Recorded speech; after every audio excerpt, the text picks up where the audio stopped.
I came up with the following abilities and agenda that John F. Kennedy could have if he made it to Civilization 7. And of course, all of them are linked to actual historical facts. His first ability could be called Flexible Response. This is the name of the defensive strategy that adopted by the US during Kennedy's administration, which could be seen into practice in one of the most important events that took place when he was in the White House: the Cuban Missiles Crisis. So before talking about the ability itself and what it could do in-game, let's talk a bit about the history behind it, especially about the Cold War.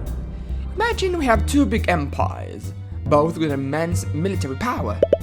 Tensions arose in different parts of the world and hence we were constantly on the brink of nuclear war. This scenario was that of the Cold War, put in extremely simple terms. And the Cuban Missiles Crisis was one of those moments when the world could have been destroyed in the blink of an eye. The Americans had done a failed espionage operation on the communist island of Cuba, and as a result of that, the leader of the USSR, Nikita Khrushchev, had ordered to send missiles to the island as a way of protection. This raised the alarms among the American officials as they felt threatened because of the missiles being there in their backyard.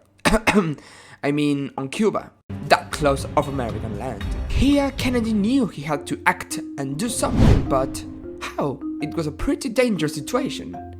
If he ordered some kind of attack, the situation could have easily escalated into a nuclear war with the USSR, but at the same time, he had to do something with the presence of missiles just 140 kilometers away from Florida. Despite some advisors telling him to perform an air assault, the president chose to pull out a blockade, carefully inspected the boats that arrived off Cuba, looking for more potentially dangerous weapons and seizing them. In a matter of days, both superpowers began to negotiate a diplomatic and peaceful solution in the middle of a tense atmosphere that placed the eyes of all the world on Cuba and the United States. Finally, an agreement was reached. Khrushchev would remove the missiles, while the US promised not to invade Cuba. Kennedy was seen as a masterful negotiator, and his image skyrocketed. Oh, and the US had to remove some other threatening missiles they had in Italy and Turkey, which could have reached the USSR. Just a detail. This ability could give Kennedy a new negotiation item in the trade screen. If there's a big enemy army near his borders, he could trade stuff in exchange of avoiding war, probably for a limited number of turns. How many would you say? This could create the following scenario.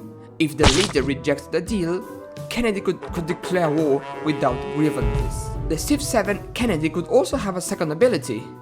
Let's take a look at another key element of JFK's administration: the space race. In 1957, the Soviet Union had launched the first man-made satellite to space. Kennedy wanted to take a step further and was planning to send the first humans to the moon by the end of the 60s. Fearing that the US had been left behind by the USSR, it was during Kennedy's government where the US made a big boost to NASA, increasing its funds in 1961 and building two new operation centers. All of this led to the Apollo program that ended up landing on the moon 6 years after Kennedy was assassinated. So, we could also think of a boost to the scientific victory when playing as Kennedy, plus 15% production to the spacecraft parts. Before getting into the AI Kennedy agenda, what did you think of these abilities? Would you change something about them? Let me know in the comments. The AI Kennedy would also have his own agenda, and his first agenda trait is also linked to the Cuban Missiles Crisis. He could dislike those leaders that have similar military power that threaten the American borders. While for the second agenda,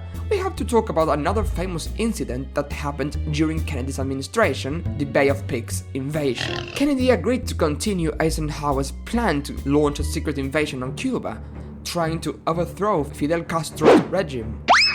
The CAI was a key part of the plan as they trained Cuban exiles and carried out intelligence operations near the island to gather important information that they could use to successfully apply the plan. The operation ended up being a disaster. In 1961, the American forces launched the surprise attacks, but the Cubans resisted without many issues, and the Americans also failed with their plans of sparking a massive uprising against Castro. The point is that apart from this incident, the CAI was key in one of the most tensed periods of the Cold War, so we could also think of the AI Kennedy using much more spice than the average AI leader. Thanks for watching!